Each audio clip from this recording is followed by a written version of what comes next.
fix login error on Wio application. How to fix login error in Wio Bank application.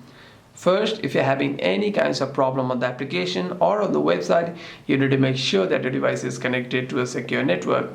Swipe down on a control center and turn on your Wi-Fi or cellular data to connect to a network. By doing so, you shouldn't be facing any network issues. However, if you are facing any other kinds of problem while logging in, you can go to your settings, tap on general and tap on iPhone storage. Here you want to scroll down and navigate yourself to the Wio Bank application, tap on Wio Personal, and if you are seeing an offload option over here, you want to simply tap on offload. After that, you'll see an reinstall application like this.